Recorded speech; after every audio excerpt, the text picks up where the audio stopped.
ओम विष्णुपादाय कृष्णपृष्ठाय भूतले श्रीमते भक्ति विकास स्वामी निति नामने नमः। ओम विष्णुपादाय कृष्णपृष्ठाय भूतले श्रीमते भक्ति वेदांत स्वामी निति नामने नमस्ते सारस्वते देवे गौरवाणी प्रचारिणे निर्विशेष शून्यवादी पाश्चात्य देशतारिणे।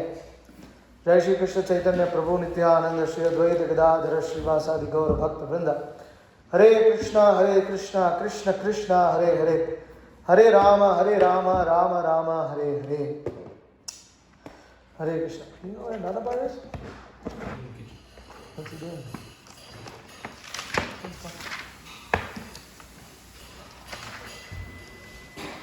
Okay.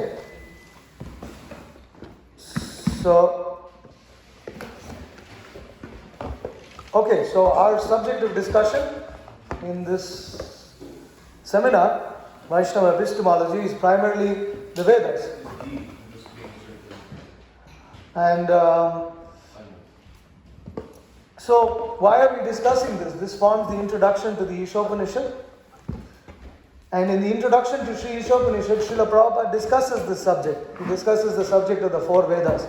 And he establishes the Vedas as Shabda Praman, as authority based on hearing, and as the best authority or the best source of knowledge. So among Shabda Praman, Srila Prabhupada, in the end of the introduction, establishes Bhagavad Gita and Srimad Bhagavatam as authorities, specifically Srimad Bhagavatam, as the best Praman. So this is why we are going through the subject to see a little more in detail about what are the Vedas, what are the constituents, and how the Srimad Bhagavatam is established as authority.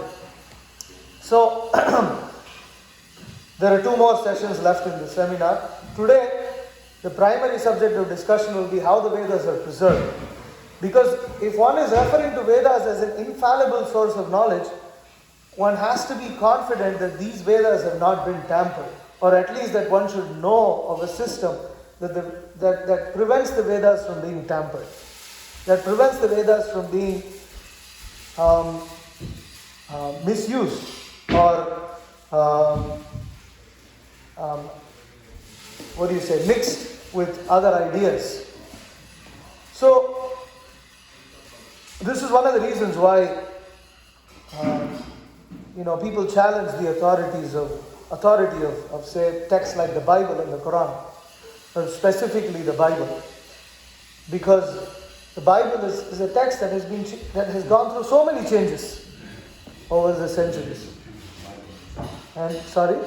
You look at a tree like this for the Bible, it's like there's nothing like. Yeah, and so, anyways, we will come to that subject as we go over these slides. So, we saw that the Vedas are divided into four. The Vedas were first came from Sri Krishna, then given to Lord Brahma. Lord Brahma gave it to his son Narada Rishi. Narada Muni gave it to his disciple Vyasadeva. And Vyasadeva split the Vedas into four.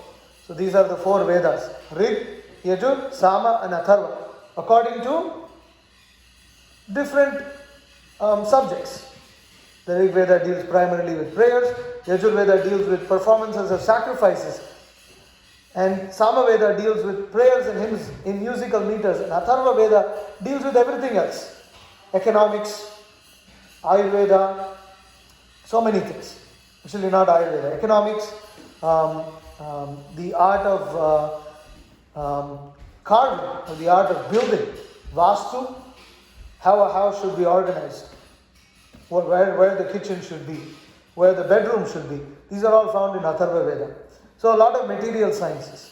And plus the Vedas consist of the Upanishad. So we saw how each Veda is divided into four: Samhita, Brahmana, Aranyaka and Upanishads. And so we saw the subdivisions in each of the Vedas. So, what are the Samhitas? Just prayers, just chants, hymns, different prayers to different demigods and to Vishnu. Brahmanas refer to the sacrifices, ritualistic performances, how to perform, procedures of performing the sacrifice. And when these sacrifices are performed, there is a chant that goes along with it. Those are the Samhitas. The Samhitas are chanted along with the performance of the rituals. Aranyakas are the forest treatises, Vanaprastha, when people want, okay, enough, material life. Now your children have grown up. They're married. Now it's time for self-realization. Go to the forest. Learn renunciation. So meditation, these activities are found in the Aranyakas and instructions on how to meditate. Upanishads consist of knowledge of the absolute truth, knowledge of the self, knowledge of the absolute truth, knowledge of the impermanent nature of the material world, and knowledge of ultimately liberation, moksha, getting out of the cycle of birth and death. Okay, so we saw different examples of Samhitas and Aranyakas and Upanishads in each of the Vedas. So the famous Purusha Sukta prayers are found in the Rig Veda, the Samhita portion of the Rig Veda. These Purusha Sukta prayers appear in descriptions of the Srimad Bhagavatam in several places. So devotees might be familiar with that. And then Yajur Veda, Sama Veda, and Atharva Veda. And finally, this is what is left of the Vedas right now.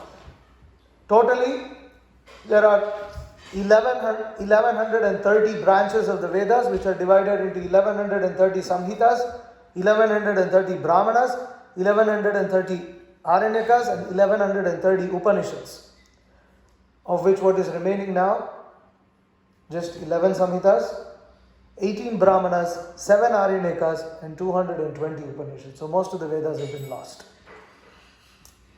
Now, therefore, we are coming to the topic of preservation. So, what else is, before we come to preservation, what else constitutes the Vedas? The Puranas and Itihasas. The Chandogya Upanishad, which is part of the Vedas, Shruti mantras, state that the Itihasas and Puranas are known as the fifth Veda. And Srila Prabhupada further explains on this subject.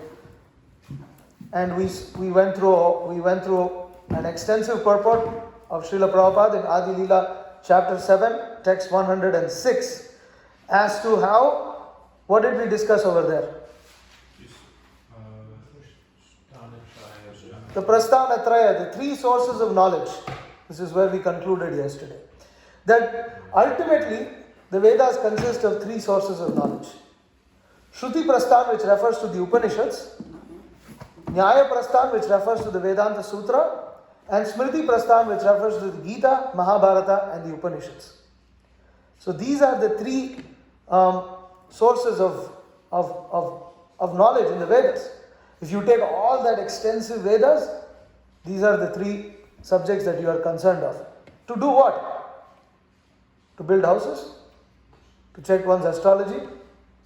To predict the future? Go back home. To understand the absolute truth. To determine the nature of the absolute truth, to understand the purpose of human life, you refer to these three. Now, if you want to know about medicine, then you are not going to take these three. You're just going to go into Ayurveda and learn, that's all. Or you could even go to a regular school and probably learn medicine. But these three sources are meant for self-realization. These three sources of knowledge are meant to understand the absolute truth. And so you have these three. And so what is Shruti, what is Nyaya, and what is Smriti? What is the difference between these three? Their sources. We discussed this yesterday. Shruti is directly from the, what's it called? The eternal Vedas that are always. Shruti always exists, Nyaya is logic, Smriti. So right. So Shruti came at the time of creation. It was imparted to Lord Brahma. That's what the Shruti mantra state. The Shruti has been existing from the time of creation. And that is amazing because even till now, although there are Indologists and scholars who try to date the Vedas, they can never actually date. They say around Rig Veda looks like it came around somewhere around 4000 BC. But that's when it was written down. That's when they take the first manuscript, they think it might have, they estimate that the first manuscript was written. It doesn't mean that that's when the Vedas were, because as we can see over here, the Vedas are very complex subject matters. The language in the Vedas are very complex. And it doesn't make sense how a so-called primitive civilization could have such advanced linguistic skills and such complex philosophical systems that are intertwined into the Vedas. And a whole system of society, because the Vedas, as Prabhupada describes, Prabhupada gives one quality of the Vedas in the Ishopanishad. Or the first definition he gives for the Vedas. Knowledge. Veda means knowledge. It means any knowledge under the sun is found in the Vedas.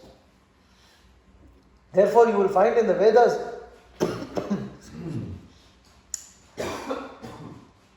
topics of economics, politics, medicine, music. You will find everything. Everything you will find in the Vedas. How to worship this demigod, how to go to this planet, how to, even black magic, worshipping ghosts. All these things are found. There's nothing that's not found in the Vedas. And so it's difficult for Indologists to figure an exact date for the Vedas, which is what makes the Vedas a very special text, very special ancient text. And the Gita, Mahabharata and Puranas are found in these Vedas. So, anyways, Shruti is that which has been coming down from the time of creation. And it has been preserved as such. Okay, what is Smriti? What's remembered? That which has been remembered. What does that mean? It's revealed to the different It is revealed to different acharyas or personalities, self-realized personalities, sages through the history of the universe. But what is the characteristic of Smriti is that it speaks the same thing that's found in Shruti.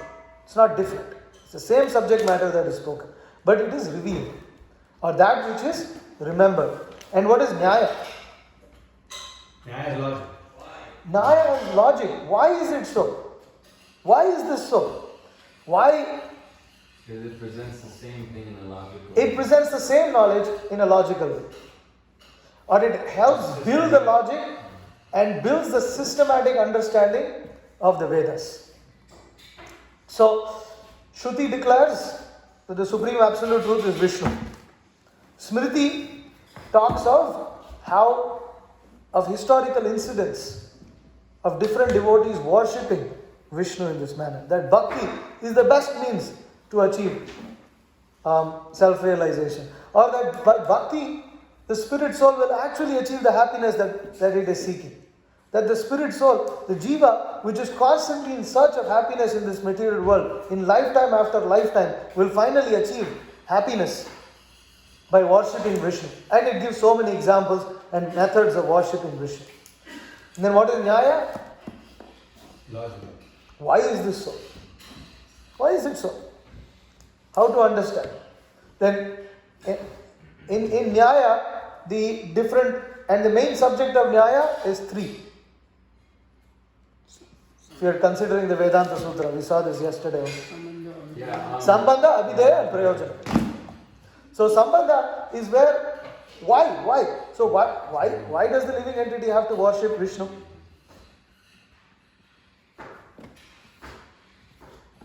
Why does the living entity have to worship Vishnu? To get Part and parcel of Vishnu. It's part and parcel. Our enjoyment is meant to happen with Krishna, not separately from Krishna. This is logic. Krishna presents, the beauty of Bhagavad Gita is that it contains Shruti, Smriti and Nyaya all in one text. Krishna condensed it in 700 verses. This is why Bhagavad Gita is such an amazing text. You will find all three characteristics in Bhagavad Gita. Can you say the same for like Srimad Bhagavatam as well. Of course. That's why these are called the essence. Because although they are classified into one of them, because they consist primarily of one of it. It is actually the essence, so it contains everything. Traditional Vaishnavas, they categorize Bhagavatam as Smriti. As Smriti. Bhagavatam is Smriti. Alright? Okay, so today. So, Shruti, that which has been heard. What are they? Rig, Yajur, Sama and Atharva. These are the 4 Vedas that have been heard. Now from these comes Smriti and Nyaya. They both come from Shruti. Shruti is the constant thing. So, in Smriti, that which has been remembered, you have 6 classifications. And similarly, you have 6 classifications under Nyaya, the logic of why it is so. So, Shruti declares Vishnu is supreme, Smriti declares Bhakti is the means to worship him and how historical personalities have worshipped him, and Nyaya is the logic of why it is so.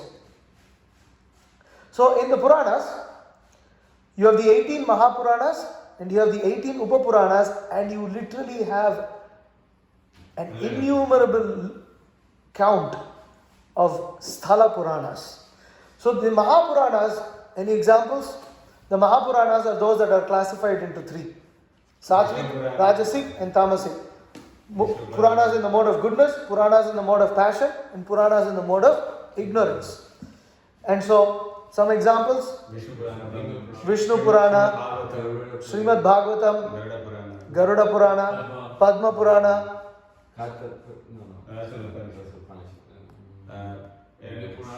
Brahmanda Purana, Bhavishya Purana. I'm not sure. Brahma Vaivarta is found. Then So you have many. So these are many examples. If you want the list, I can pull it up. you already said Bhavishya. So you have many Puranas like this, 18 Mahapuranas, of which there are more Puranas in the mode of goodness, passion and ignorance. Then you have 18 Upapuranas. Examples for Upapuranas are like Brihad Naradiya Purana and Harivamsha Purana. Harivamsha Purana is a Upapurana. What are Upapuranas? They are not given that much importance as the Mahapuranas. They support the Mahapuranas. What about quotes on this? Yes. I've seen it somewhere. The Upapuranas are quoted in Adi Leela chapter 3, text 82.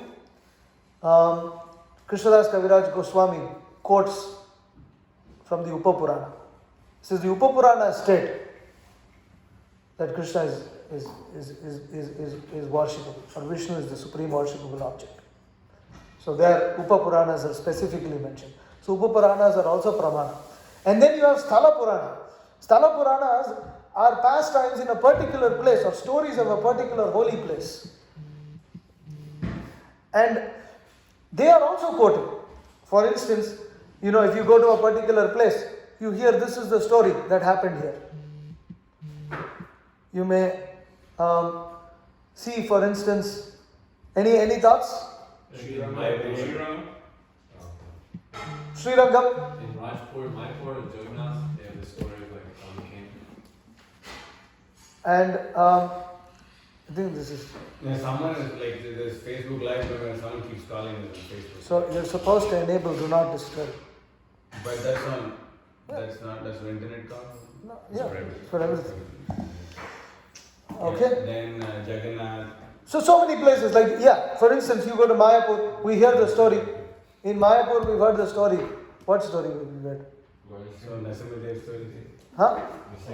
Nrsingadev. In also, for instance, in Puri, Alarnath. Does anyone know the story of Alarnath? No. The Alarnath deity? No. No? Alarnath? I don't know. But for total Gopinath, but I don't know the Alarnath. So Alarnath is a form of Vishnu. What is Alarnath famous for?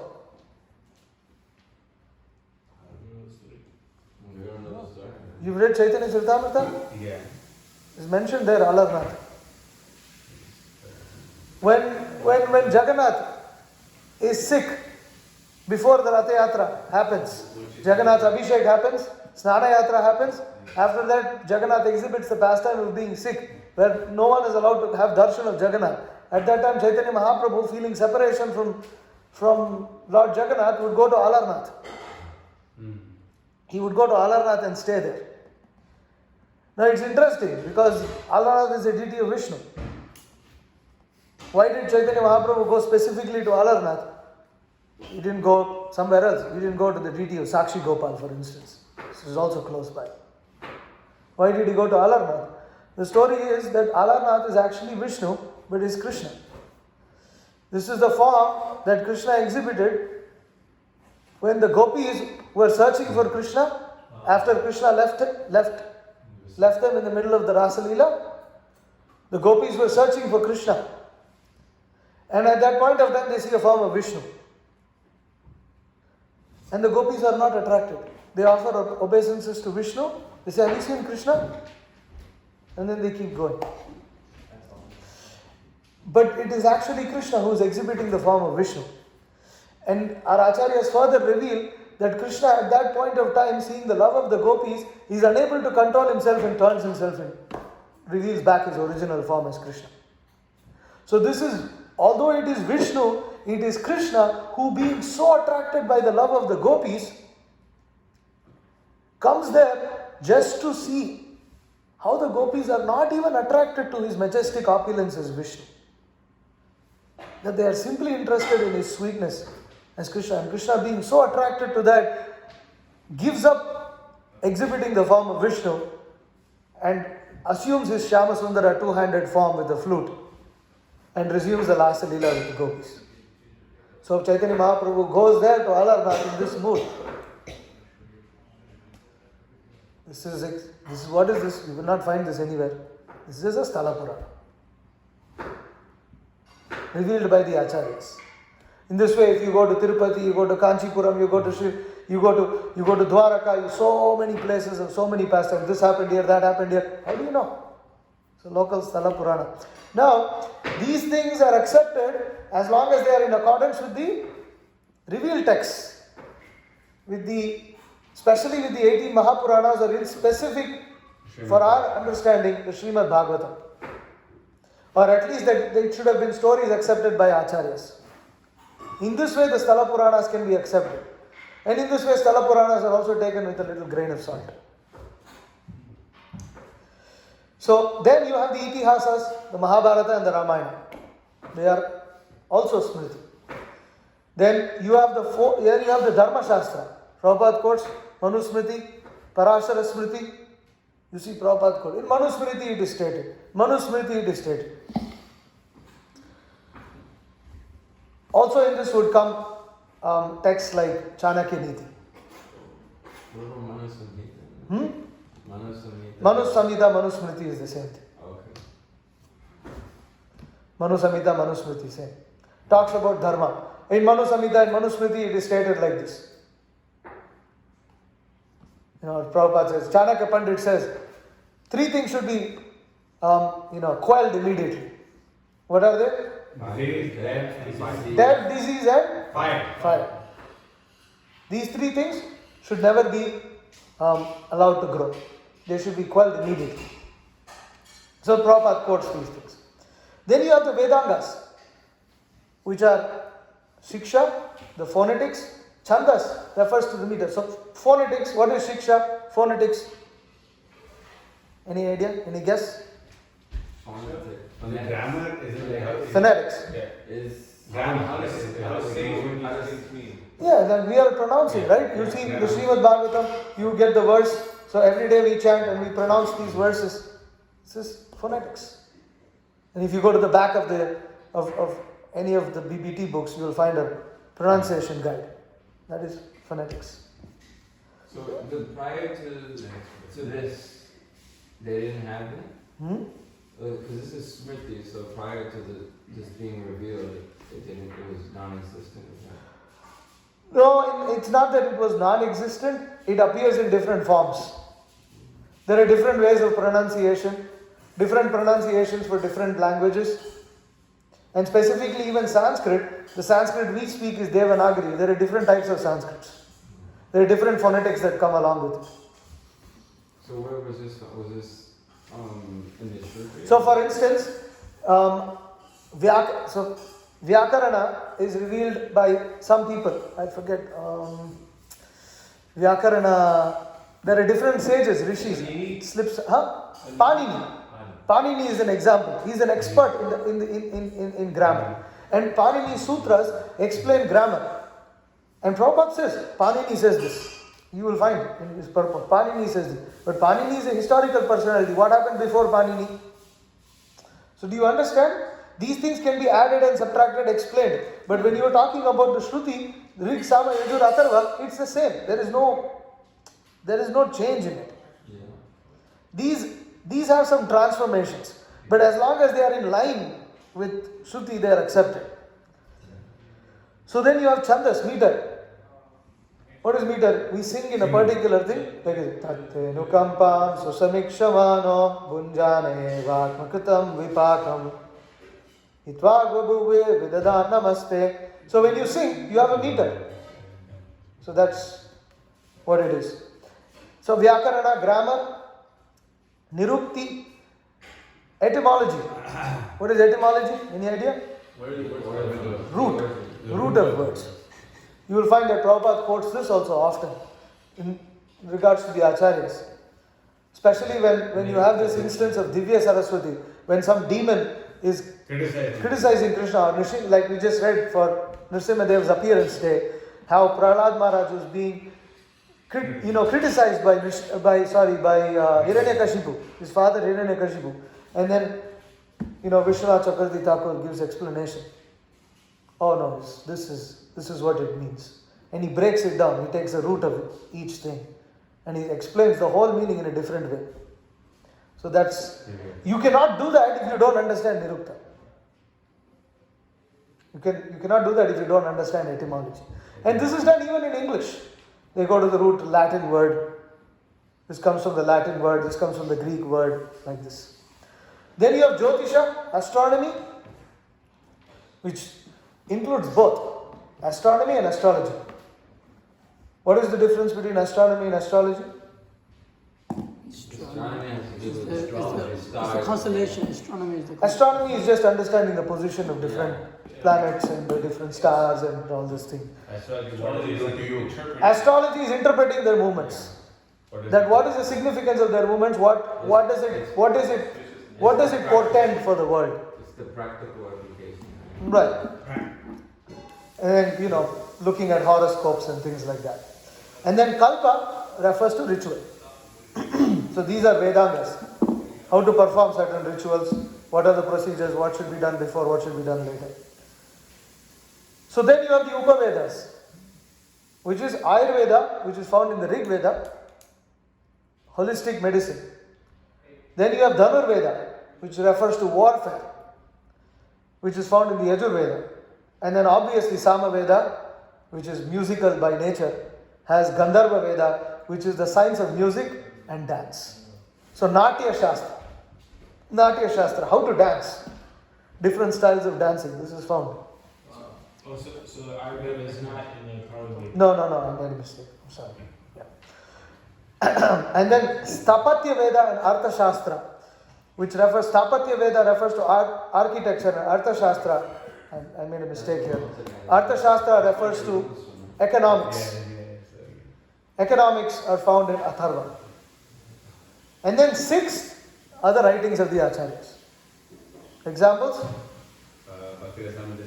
Bhakti Rasamrita Sindhu, Upadeshamrita, teachings of Lord Chaitanya. Prabhupada wrote Teachings of Lord Chaitanya. This is the writing of the Acharya. Then you have Chaitanya Charitamrita. So many books. If you take you can take other books from other Vaishnava Sampradayas, Divya Prabandha, and then, anyways, there's so many books like this, writings of Acharyas. Mahabharata Tatparya Nirnaya, that was written by Madhvacharya. So like this, we have, or other even songs, bhajans. You say Narottam Das Thakur said this, Bhaktivinoda Thakur said this, all writings of Acharyas. We say Jayadev Goswami says this in Dashavatar Stotha. Gita Govinda says this. This is all writings of Acharyas. This was also Smriti, also revealed. And then Nyaya the logic of why is it so is divided into 6 philosophies. This is where you're talking, when we're talking of 6 philosophies. Prabhupada quotes this in the purport to Canto 1, Chapter 17, Text 18. He mentions these 6 philosophers.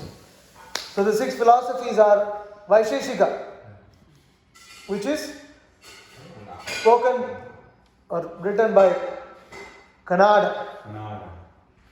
What is Vaisheshika? Gopal Kumar. Prabhupada's purports, anything rings a bell? Vaisheshika is just material sense.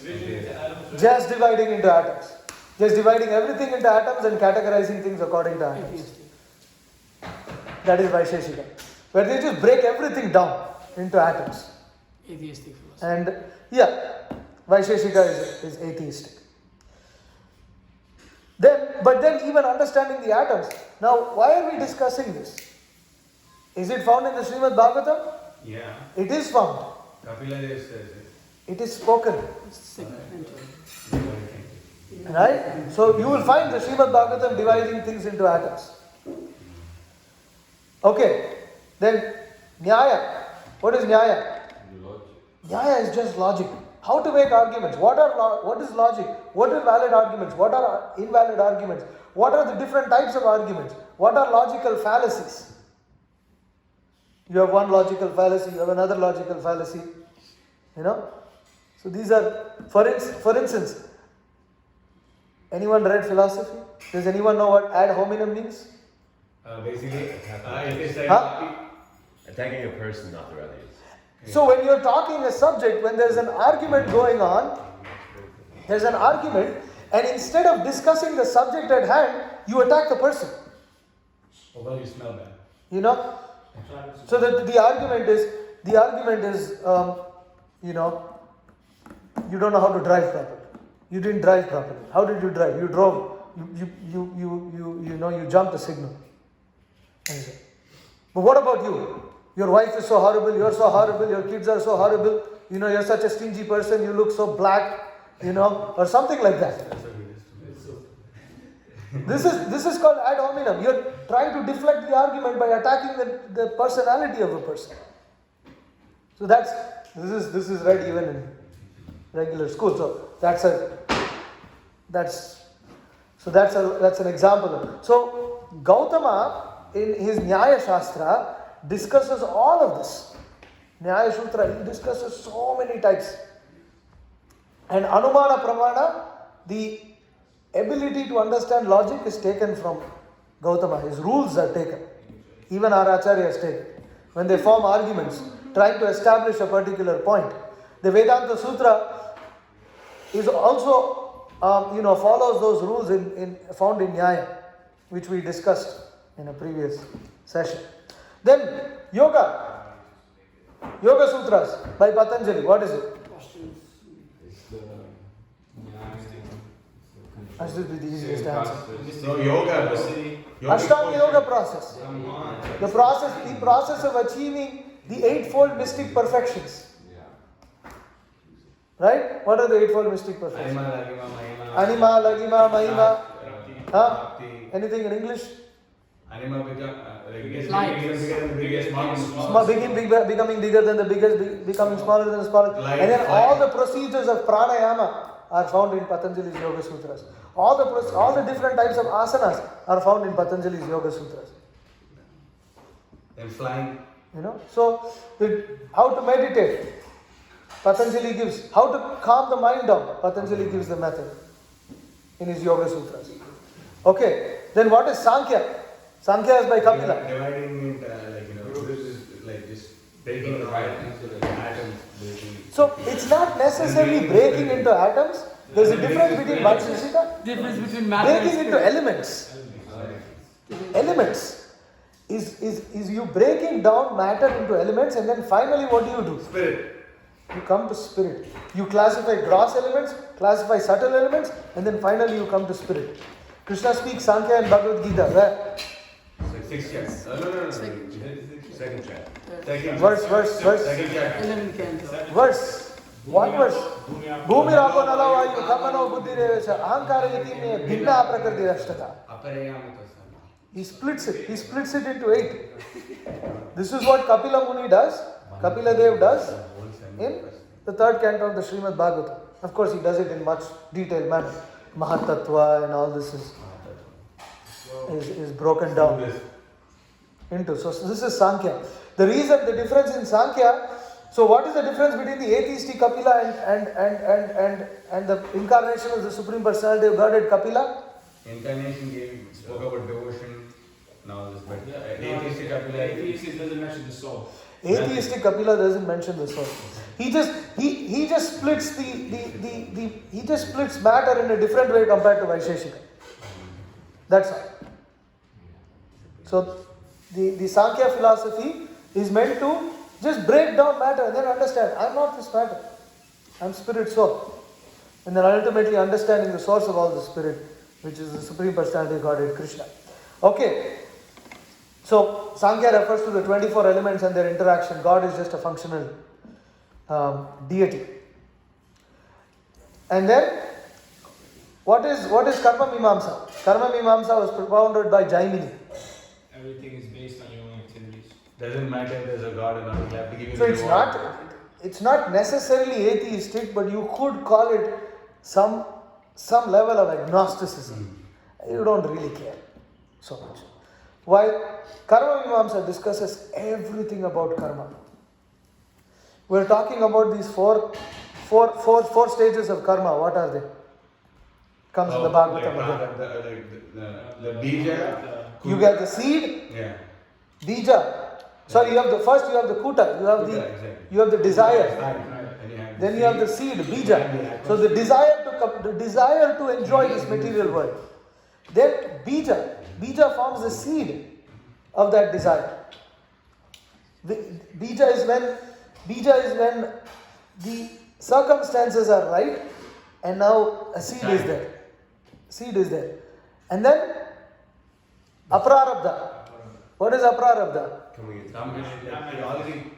The seed is going to come. It's going to come. The seed is going to germinate, or the fruit is going to come. Before the fruit, the seed is started to grow, but it's not generated the fruit.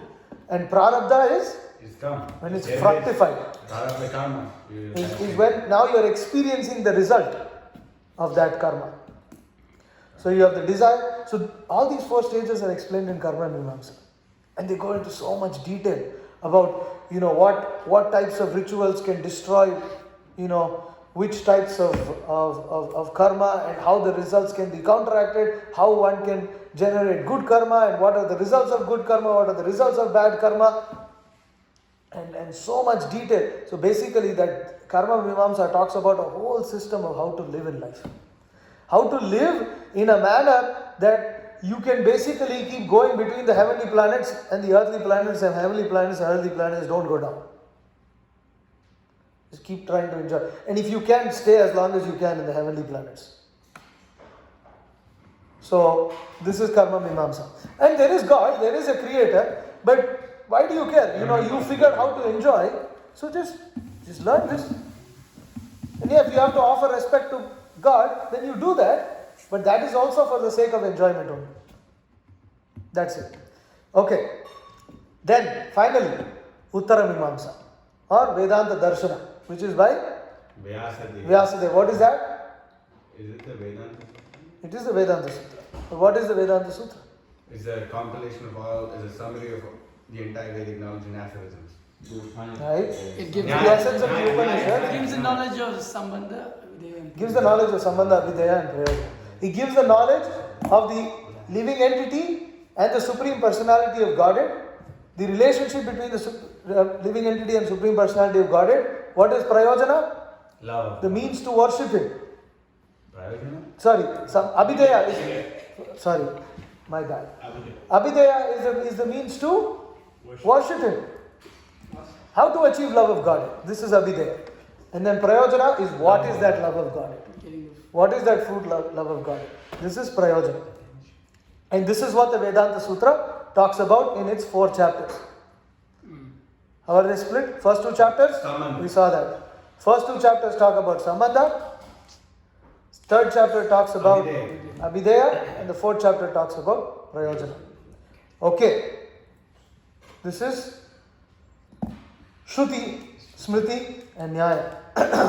Now, Srila Prabhupada talks about 14 books of knowledge in the purport to the 10th chapter of Bhagavad Gita, text 32. For advanced education, there are various kinds of books of knowledge, such as the 4 Vedas, there are 6 supplements, the Vedanta Sutra, books of knowledge, books of religiosity, and the Puranas. So altogether, there are 14 divisions of books of education. Of these, the book that presents the Adhyatma Vidya, spiritual knowledge, in particular, the Vedanta Sutra, represents Krishna.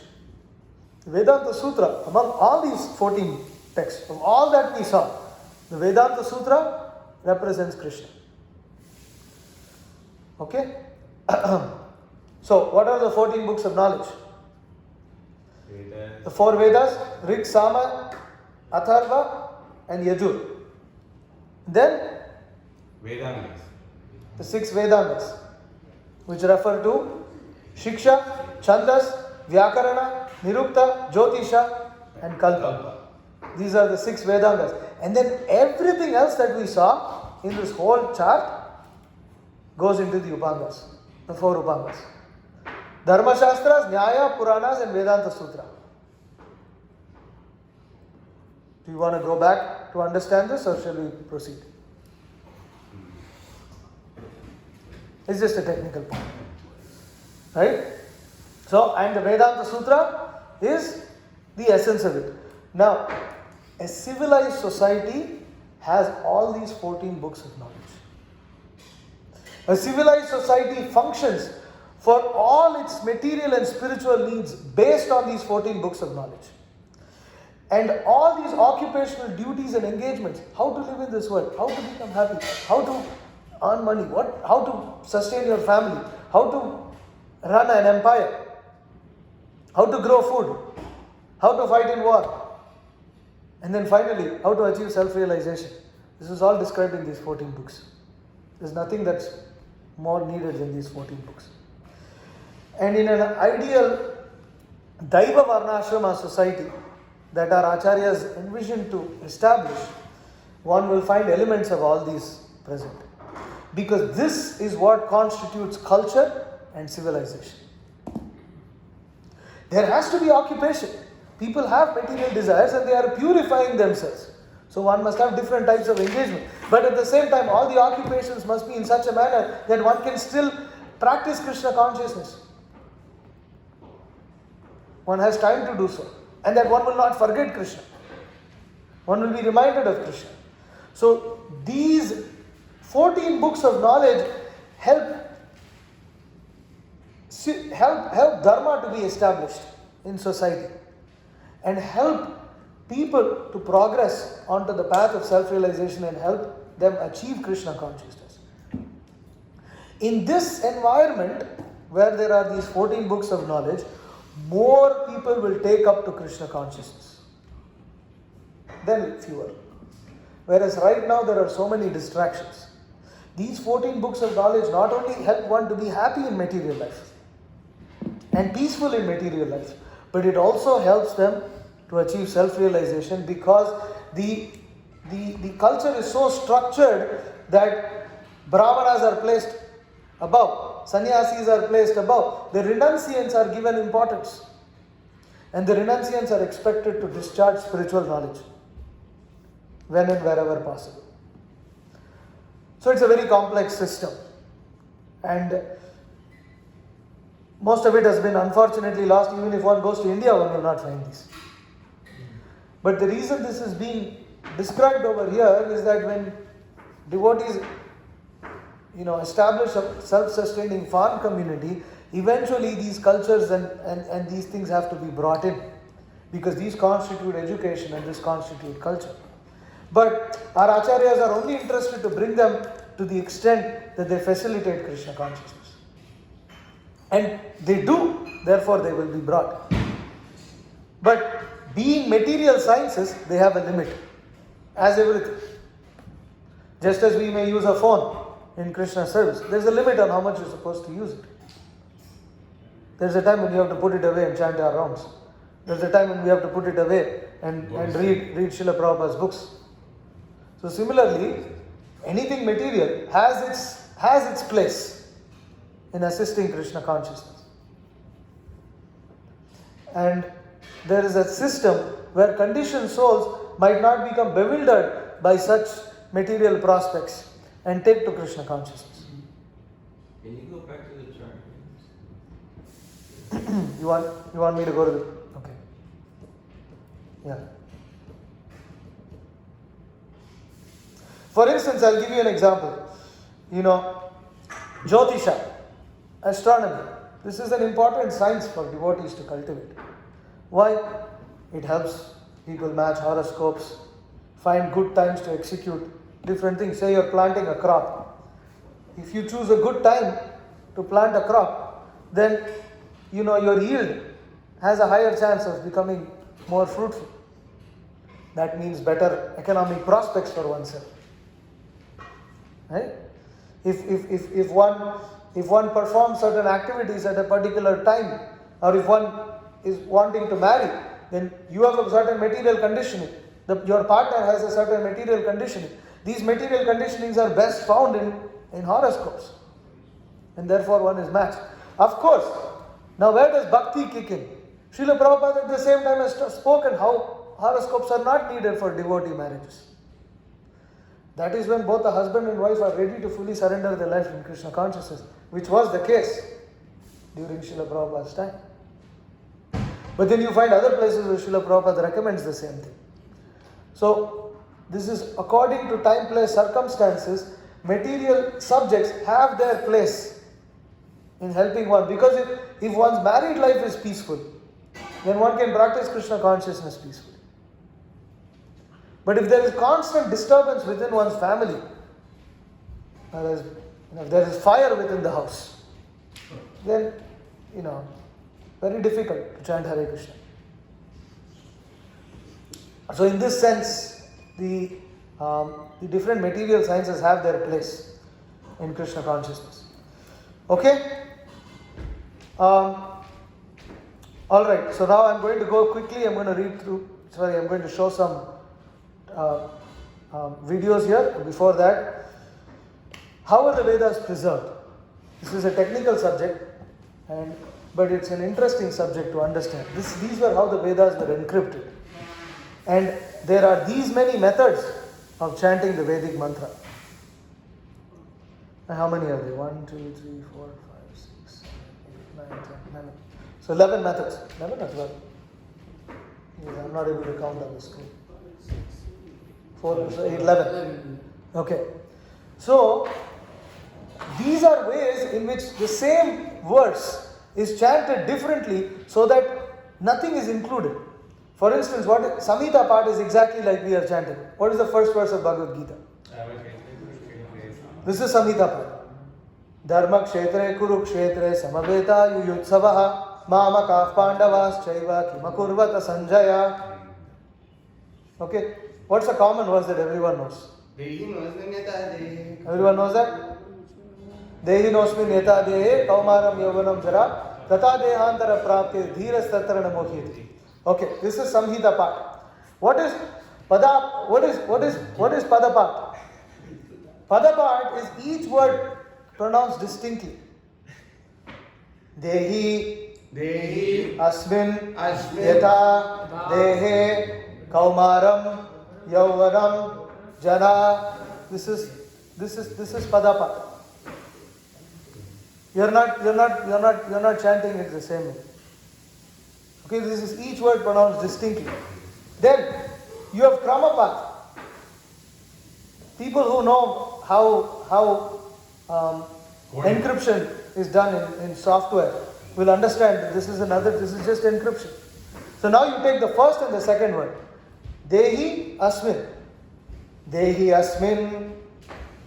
Asmin. Dehi asmin yata. So asmin yata. Okay?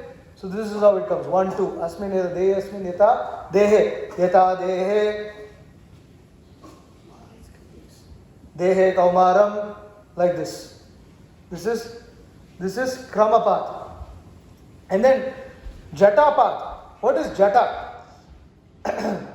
Guess? No? Difficult one. Jata means bunches. So you see they're bunched up. You have 1, 2, 2, 1, 1, 2, 2, 3, 3, 2, 2, 3, 3, 4, 4, 3, 3, 4. This is Jatapat. Then Malapat. Mala means it becomes a garland. Mala refers to a garland. You have 1, 2, 2, 1, 1, 2, 2, 3, like this. 3, 2, 2, 3, 3, 4, 4, 3. You see, you want to take the same example. Dehi Asmin Yata Dehe. Okay, Dehi Asmin Yata Dehe. We got 4 words. Okay, so Dehi Asmin, Asmin Dehe, Dehe Asmin. Then, not Yata Dehe. Asmin Yata. Asmin Yata, Yata Asmin. So like this, you chant. Now remember, we are struggling to just chant this. But when they are when in the Gurukul, the students learn this by heart. They just chant. And you'll see. I'll be playing videos of that. Okay? Then you have Shika part. Shika, what is Shika? Shika is like that. Shika. Right? Shika is called, Prabhupada called a flag. So, Shika part. 1, 2, 2, 1, 1, 2, 3. Then 2, 3, 3, 2, 2, 3, 4. Do you understand? Can you guess why it is called Shika part? Your Shika is flowing down and then ends in a knot, right? So you have 1, 2, 2, 1, 1, 2, 3. It's a knot. Then you have 2, 3, 3, 2, 2, 3, 4. It's a Shika part. Right? Then you have Reka part. 1, 2, 2, 1, 2, 3, 4, 4, 3, 2. 2, 3, 3, 4, 5, 6. So this is how it keeps building up. Reka part. Then you have Dvaja part. Dvaja part is where you chant in reverse. You have 1, 2 and then you have 8, 9. So this one is really hard. So what is it? Dehinosmi neta dehi kaumaram yavanavada tata dehantara prati dhiras tatra na mukhyati. Na mukhyati is the last 2 words. Na mukhyati is the last 2 words. And so what do you have to say? Dehi asmin na mukhyati. Not yata dehe. Asmin yatha. And then tatra na. So you go like this. You chant. Okay. Then Dandapat. What is Dandapat? Danda. What is Danda? Danda is a stick. So in a stick, you see how stick is long? So you will see this whole thing building up into long things. 1, 2, 2, 1, 1, 2, 2, 3, 3, 2, 1. Then 1, 2, 2, 3, 3, 4. Then 4, 3, 2, 1. And then it keeps building like this. And in the end, you will find it will become 9, 8, 7, 6, 5, 4, 3, 2, 1. This will be the last sequence in it. Why is there so much discussion going on? Can you calm down? This is okay. Then you have Ratha part. 1, 2, 5, 6, 2, 1, 5, 6, 3, 2, 6, 7, 3, 2, 1. What this happens is it builds like a chariot. It starts to roll and it starts to roll fast over here. The chanting becomes extremely fast towards the end. And it becomes long and it's fast. And then finally you have Ganapat, which is the most complicated of it. This is a sequence that one has to by heart and then it replicates itself. You have 1, 2, 2, 1, 1, 2, 3, 3, 2, 1, 1, 2, 3. Does anyone understand how the sequence flows? First you have 1. Then the second word comes twice. Then the first word twice. Then the second word. Then now it jumps to the next part. Then the third word twice. Second word twice. Then third word. And then second and first. So this is how it's chanted. Very complex. The Rig Veda, when chanted in Ganapat, can take up to 450 hours to finish. Because just one verse you're going over so long. 450 hours. Okay? Now, who created these methods of chanting? You have different people. Samhita part, Vishnu, the Supreme Personality of Godhead himself. Pada part, Ravana. Ravana was expert at chanting Pada part. He was so expert at it that the demigods were allured to him simply because of his Pada part. There's a story that comes in the Puranas that Gokul Chandra Prabhu quotes, that Ravana was performing sacrifice. And what was his motivation? You'll understand. So, he's performing sacrifice and he's chanting Padapad and then he says Swaha. Swaha is wife of someone. Agni. Swaha is wife of Agni. Swaha is wife of Agni. So, he's chanting Swaha and then Agni Devi is thinking, oh, he's calling me, so I have to go down now. I have to receive his offering. But Indra warns him. He said, oh, don't go this Rakshasa Ravana. He's a rascal number one. He steals everyone's wives. If you go there, he'll steal your wife also. But Agni Devi was like, this Indra, you're just envious. He's calling me. He's offering respect to me. And he's chanting so nicely. He must be really, how can you chant like this? So amazing. Such a Brahmana he's chanting. Ravana was actually a Brahmana. Such amazing chant. And then he goes down. He sees Agni. Ravana bows his head. Seeing Agni. Agni Devi also bows his head. Agni Devi opens his wife Swaha is gone. Ravana steals her and runs away. So in this way, Ravana kidnaps so many people's wife. Swaha is gone, Ravana is gone. Only Agni is left. And then Kramapat was by Vyabharaya Rishi, Jatapat by Vyada, Malapat by Vashishta, Shikapat by Bhrigu Muni, Rekapat by Ashtavakra, Dvajapat by Vishwamitra, Dandapat by Parashara, and Ratapat by Kashyapa, and Ganapat by Atri Rishi. So, who is Bhrigu? Brahma's brother. Bhrigu Muni. Bhrigu Muni is also son. There is no brother. Oh, Brahma's son, Shiva's brother. Brahma doesn't have brother. Brahma's So, son is Shiva's brother. Bhrigu is Brahma's son, and Krishna states about something about Bhrigu in the Bhagavad Gita. But he's the scholars. No, not scholars. Maharishinam Bhriguraham. Among the great sages, I am Bhrigu. So these are great sages that form these methods of chanting the Vedas. Okay, now you will see a practical demonstration of this. Alright, I got to change the screen. How do I do this? Is Jairam up there today? Huh? Yeah. Where is my mouse? Okay, anyways. Okay, so we'll change the screen to this desktop.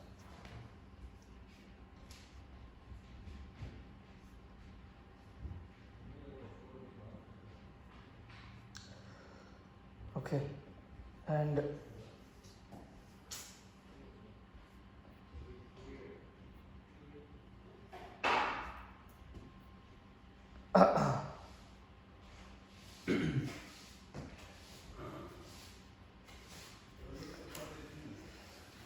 okay, hopefully you guys can see this. Now, You can't say no. so this is a Brahmana explaining the different types of chanting. This is according to a mantra that we all know. Oh, you can't see it. Oh, sorry, I'm sorry.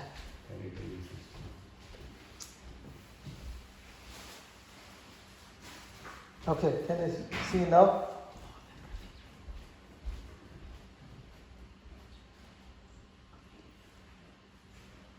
Okay, this is now one thing. Unfortunately, is that the Smartas are more into these things than the Vaishnavas. Although traditional Vaishnavas could have also been and should have been, but right now this is a simple video that's for understanding how the different types of chanting is done. I want to explain the whole system in the Gayatri Mantra because this mantra is known to you. In Samhita, the mantra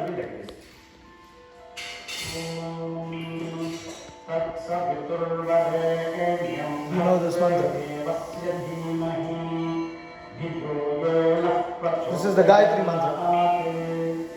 This is the sentence. Now the pada. Tat savituhu varenyam Pada. bhargah. Chanting it distinctly. देवस्य धीमहि धियः यः नः प्रचोदयात्. This is called pada. Now we have to combine two words. It's called krama. Krava. तत्सवितुः सवितुर्वरेण्यं वरेण्यं भर्गः भर्गो देवस्य देवस्य धीमहि धीमहीति धीमहि धियो यः यो नः प्रचोदयात्. प्रचोदयादिति प्रचोदयात्. This is krama. Two words. Next one is jata. Two And words. finally he'll do Gana. Combination He'll do of 4. The same way to do that. Tat savitus savitus tat tat savituhu saviturvarenyam varenyam savitus saviturvarenyam varenyam bhargo bhargo varenyam varenyam bhargah bhargo devasya devasya bhargo bhargo. You see how he just seamlessly chants it. devasya dhimah. It's very difficult to chant this. devasya dhimah dhimahi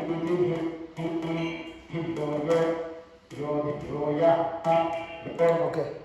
Now we'll go to the Gana. Two, whereas there are about three pairs.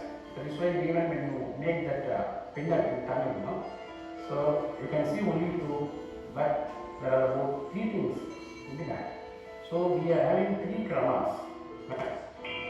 Tat savitus savitus tat tat saviturvarenyam varenyam savitus tat tat saviturvarenyam. This is Gana. Saviturvarenyam varenyam savitus saviturvarenyam bhargo bhargo varenyam savitus saviturvarenyam bhargah varenyam bhargo bhargo varenyam varenyam bhargo devasya devasya bhargo varenyam varenyam. A mantra that we chant every day for those who are Brahminical initiated. See how long it's taking for him. He hasn't even come half of it. Is there a Megawai chanting Gayatri? They practice this chant. It's not during Gayatri.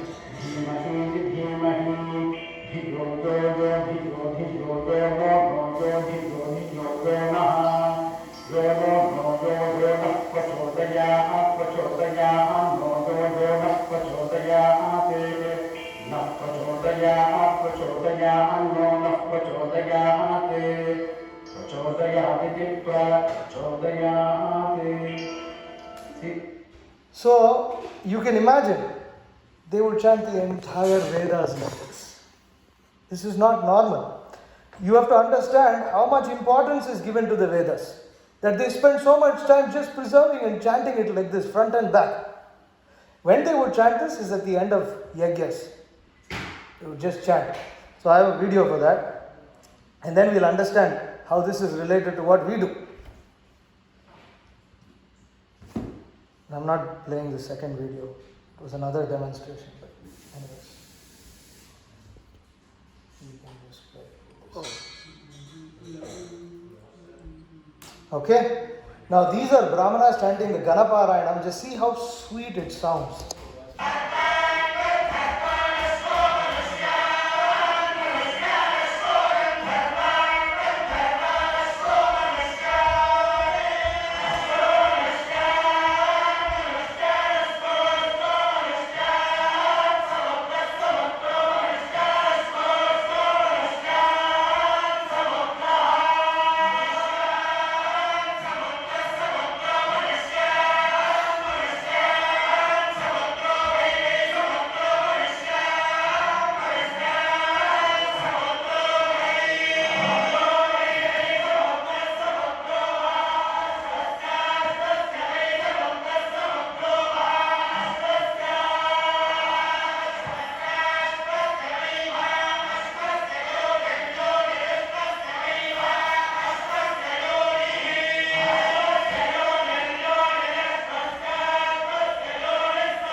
there's this. Now, the interesting thing is, what does this have to do with what we do? This is how the Vedas are preserved. And when we're talking about how the Vedas are preserved, we should understand that. 1 second. Let me go back. Oh, wait, no, sorry.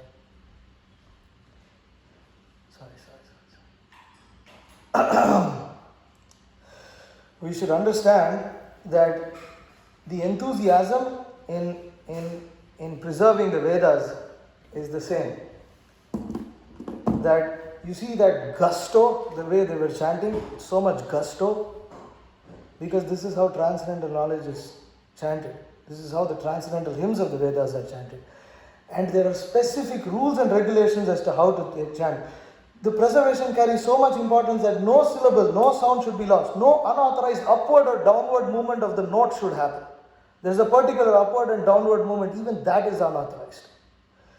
And so much care should be taken to pronounce the short and long vowels. This is why the Brahmanas are so dear to Krishna. They are preserving his breathing. They are preserving his word. Right? And even if one syllable changes, the meaning changes. Any story? We have to Vitrasa. Twasta. Chants one wrong mantra in the sacrifice. The result becomes different. So just like we have Yasya Prasada Bhagavat Prasado, Yasya Prasada Nagati Kutopi. The spiritual master's mercy, the mercy of the spiritual master is mercy of Krishna. Yasya Prasada Bhagavat Prasada. This is how one achieves mercy of Krishna. Yasya Prasada Nagati Kutopi. When you do not have the mercy of the spiritual master, Nagati Kutopi, there is no hope, there is no gati. So like this. Now, the Sankirtan Yajna is performed with the same gusto. It has the same spirit, but it is much more superior. Why?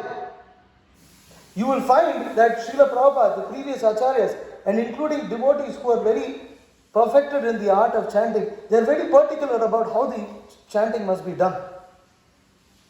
And first of all, the concern is preservation.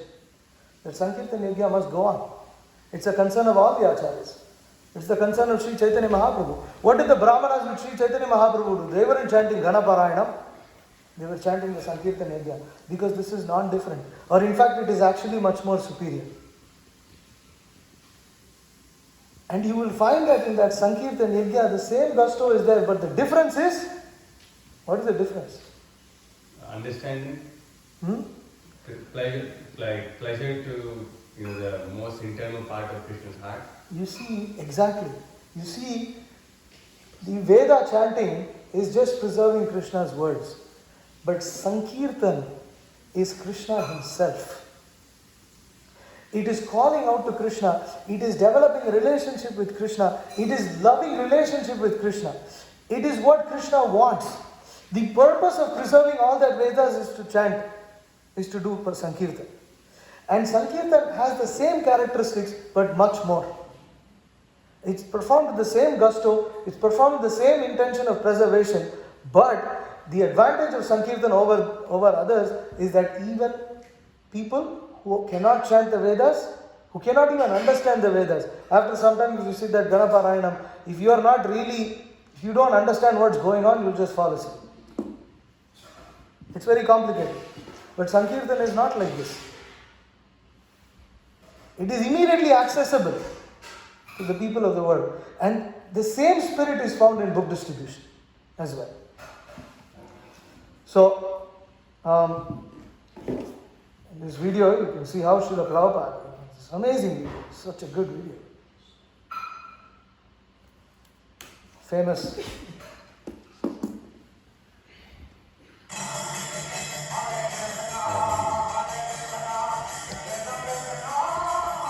You have one person chanting, another person repeating. You saw that in the Ganaparayanam. One side chanting, one side chanting again, and another side chanting.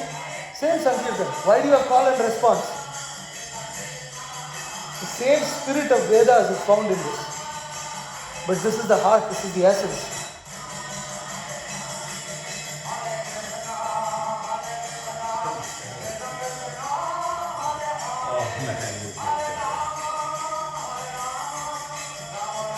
But this turns even Mlechas and Yavanas who are disconnected to Vedic culture, it sends them above the platform of Brahmanas.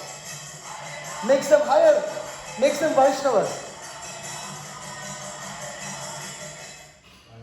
And what's even more, this Sankirtan Yajna is so powerful that it is stated in the Chaitanya Bhagavat that simply when the devotees raise their arms and perform Sankirtan, the miseries of the heavenly planets are vanquished. You don't have that in Ganaparayana. No, but see, there is a similarity and there is a difference also. The similarity should be understood because that gusto has to be there. That spirit of preservation has to be there. And I found this, when I watched that Ganaparayana video, I was reminded of how Aindra Prabhu used to chant. And,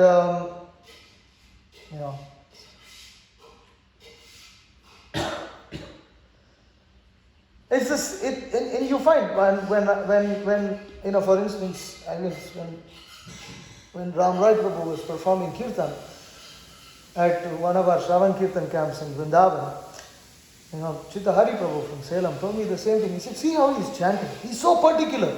The beat has to be like this has to be like that.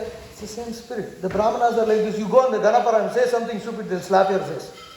They'll be so upset with you. How can you chant wrong? It's the same spirit. It's not that as they sit in, it's not, Sankirtan has to be performed. It's worship with the Supreme Personality of God in it. So, and you see that, it's especially visible when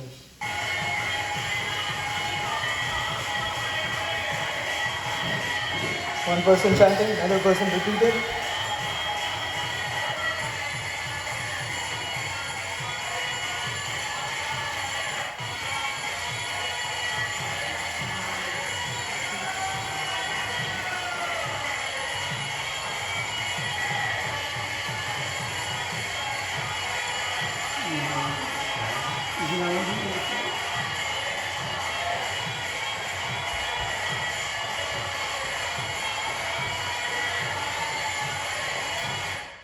Major difference between this and that video. You have all these people chanting, up and down, dancing, whereas there's just Brahmanas.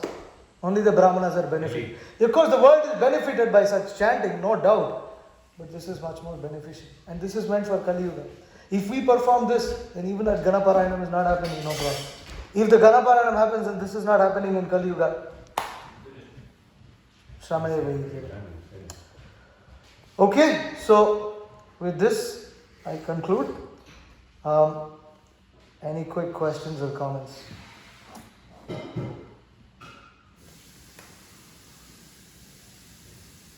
The technical subject. Tomorrow we'll just summarize. Sorry, not tomorrow. The next session will be on Monday. And we'll summarize the whole epistemology. In this, right at the end, we'll be establishing Bhagavatam as the topmost pramana. And then we'll summarize the epistemology seminar, and in the end we will and then we will go through the introduction to Ishopanishad, most likely on Tuesday, Krishna willing. Any questions, comments? I have a question, but it's going to take probably a long time to answer, so I'll just wait till tomorrow. Okay. Anything else? Huh? All right. Okay. Thank you very much. Srimad Bhagavatam ki jai, Srila Prabhupada ki jai, Gaur Premanande, Hari Hari Bol.